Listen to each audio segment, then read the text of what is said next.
Hello दोस्तों, आज की इस कहानी में आप सभी का स्वागत है। दोस्तों, मेरा वो सब करने का बहुत मन कर रहा था। मैं अपनी दीदी के यहाँ आ गया। दीदी बोली, नितिन, हमने जब पहली बार वो सब किया था तो कितना मज़ा आया। मैंने कहा, हाँ दीदी, वह रात मैं कभी नहीं भूलूंगा। वह पल हमारी जिंदगी के सबसे हसीन पल थे। मैंने कहा, अच्छा दीदी, अब तो तुम्हें जीजा के साथ वो सब करने में और भी मज़ा आता होगा।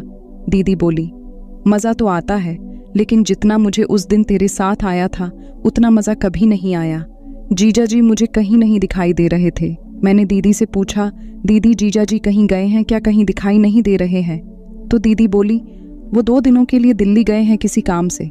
मैंने कहा, दीदी तब तो मैं बहुत सही टाइम पर आया हूँ, क्योंकि घर में तेरे और मेरे अलावा और कोई नहीं है।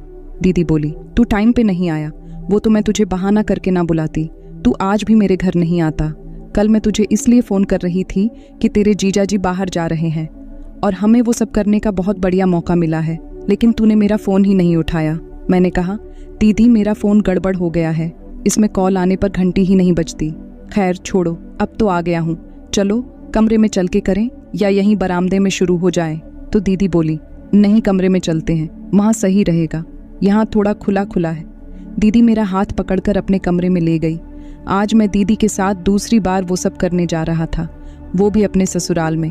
पहली बार मैंने दीदी के साथ अपने घर पर किया था। दीदी और मेरी उम्र में बस 2 साल का अंतर था। वैसे दीदी मुझसे काफ़ी बड़ी थी, वो एक औरत के बराबर हो गई थी। हमारा घर बहुत छोटा था, उसमें बस 2 ही कमरे थे, इसीलिए एक कमरे में मम्मी पापा रहते थे और दूसरे में मैं और दीदी। दीदी और मेरा रिश्ता थोड़ा अलग था। दीदी मुझे बहुत अच्छी लगती थी। सच कहूँ तो मेरा मन अंदर से दीदी के साथ वो सब करने का होता था, लेकिन ये बात मैं दीदी से नहीं बोल पाता था। मैंने सोचा ऐसा क्या करूँ कि दीदी मेरे साथ वो सब करने को तैयार हो जाएंगे। ऐसे ही एक दिन मेरे दिमाग में एक आइडिया आया। मैंने सोचा कि किसी बहाने अपने मोबाइल में दीदी को वो वाली वीडियो दिखा दूँ जिसमें वो सब करते हैं, फिर शायद उनका भी मन करे मेरे साथ वो सब करने का।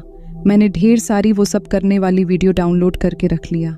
फिर अगले दिन शाम को हम लोग खाना खाकर सोने लगे। मैंने कहा, दीदी चलो हम थोड़ी देर कॉमेडी वीडियो देखते हैं, फिर सोएंगे। दीदी बोली, हाँ ठीक है। मैंने दीदी को मोबाइल देकर कहा, दीदी जब तक तुम देखो मैं बाथरूम जा रहा हूँ। मैं दीदी को मोबाइल देकर चला गया। मैं बाहर खड़े होकर छुपकर दीदी को देखने लगा। दीदी मोबाइल की गैलरी में जाकर सभी वीडियो चालू करके देखने लगी। यह सब देखते हुए उनका चेहरा बड़े ही तरह का बन रहा था। मैं खांसते हुए अंदर आया। दीदी चौंक कर मोबाइल रख दी। रवि मैं थोड़ी देर बाद आती हूँ, और मोबाइल रखकर चली गई। मैंने मोबाइल में चेक किया, दीदी वही वीडियो चलता हुआ बंद कर दी थी। मैंने सोचा शायद अब काम बन जाएगा। मैं नाटक करके सोया था। थोड़ी देर बाद दीदी कमरे में आई। वो मेरे बगल में सोती थी। वो बस इधर उधर करवट बदल रही थी, उनको नींद नहीं आ रही थी। मैंने कहा, क्या हुआ दीदी? तो वो बोली, कुछ नहीं, नींद नहीं आ रही है। मैं समझ गया कि अब दीदी का भी मन वो सब करने को हो रहा है, लेकिन वो मुझे बता नहीं रही थी। फिर मैं सो गया। करीब 2 बजे रात को मैं बाथरूम करने उठा तो मैंने देखा दीदी बेटे पर नहीं है और मेरा मोबाइल भी गायब थी। तब मैं समझ गया कि दीदी मेरा मोबाइल लेकर क्या कर रही होंगी। मैं धीरे से उठा और दीदी को खोजने लगा। वो बाहर बरामदे में बैठकर बड़े आराम से वो सब करने वाली वीडियो क्लिप देख रही थी। फिर मैं चुपचाप आकर सो गया। सुबह जल्दी उठ गया। दीदी अभी तक सो रही थी। मैंने दीदी को हिलाकर जगाया।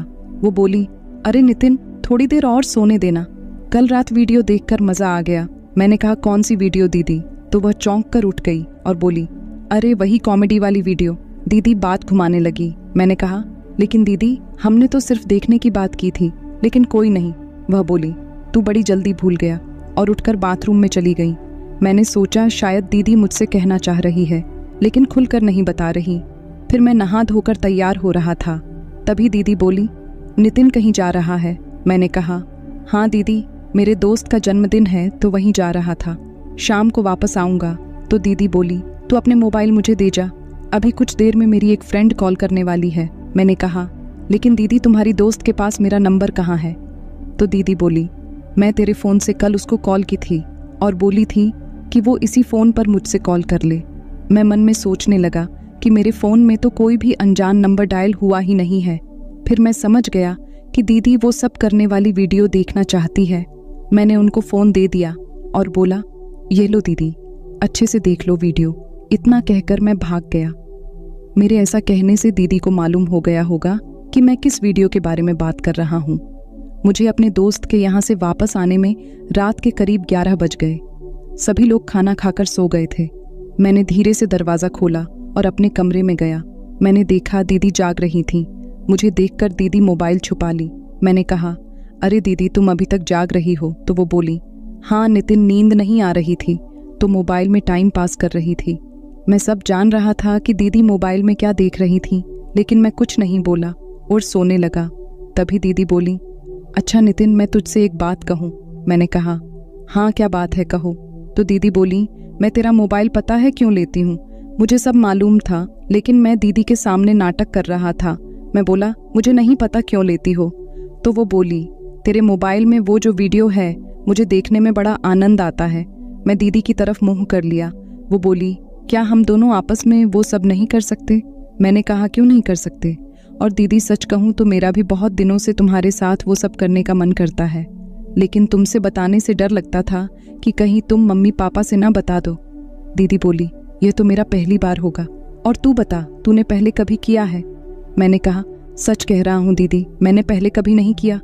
दीदी बोली, मेरा तो अभी इसी वक्त करने का मन कर रहा है, लेकिन एक बात का डर लग रहा है। मैंने पूछा, किस बात का डर? दीदी बोली, हमारे रूम से सटा मम्मी पापा का भी रूम है, कहीं हमारी आवाज़ से उनको पता न चल जाए। मैंने कहा, फिर एक काम करते हैं, कल जब मम्मी पापा खेत में चले जाएंगे तब हमें वो सब करने का बढ़िया मौका मिल जाएगा। दीदी बोली, हाँ ये सही रहेगा। खेत में जाने के बाद मम्मी पापा शाम को ही घर वापस आते हैं। फिर अगले दिन मम्मी पापा खेत में काम करने चले गए। उसके बाद मैं दीदी के साथ वो सब करने का मन बनाने लगा। दीदी बोली, अरे थोड़ा सब्र कर, यही बाहर करेगा क्या? फिर मैं और दीदी कमरे में चले गए और हमने खूब अच्छा से वो सब किया। करीब आधे घंटे बाद हम दोनों बाहर आए। दीदी बोली, यार नितिन, तू तो वो सब करने में बहुत फर्स्ट है। मैंने कहा, कैसे लगा दीदी? तो वह बोली, ऐसा लग रहा था कि जैसे हवा में उड़ रही थी। उसके बाद ऐसे ही कुछ दिन बीत गया। शाम को सब लोग बैठकर खाना खा रहे थे। तभी पापा बोले, मैंने छोटी की शादी अपनी मौसी के एक रिश्तेदार के यहाँ तय कर दी है। लड़का अच्छा खासा पढ़ा लिखा है। मम्मी बोली, अरे उसे तो मैं भी जानती हूँ, ये वही है ना जो अभी पिछले महीने हमारे घर पर कुछ काम से आया था। पापा बोले, हाँ वही। तो मम्मी बोली, लड़का तो बढ़िया है। फिर पापा ने शादी की तारीख पक्की कर दी और दीदी की शादी करा दी। फिर वह अपने ससुराल में चली गई। दीदी के जाने के बाद मैं अकेला हो गया था। इसी तरह एक हफ्ता बीत गया। मैंने सोचा दीदी को फ़ोन करता हूँ। मैंने फ़ोन किया। दीदी फ़ोन उठाया। मैंने कहा, दीदी क्या कर रही है? दीदी बोली, कुछ नहीं, बस खाना बना रही हूँ। और तू बता, तू क्या कर रहा है? मैंने कहा, कुछ नहीं, बस तुम्हारी याद आ रही थी तो सोचा थोड़ा बात कर लूँ। थोड़ी देर बात करने के बाद मैंने फ़ोन रख दिया। दोस्तों, उम्मीद करती हूँ आपको हमारी कहानी पसंद आई होगी। कहानी पसंद आई है तो वीडियो को लाइक और चैनल को सब्सक्राइब करें। वीडियो देखने के लिए आपका बहुत बहुत धन्यवाद।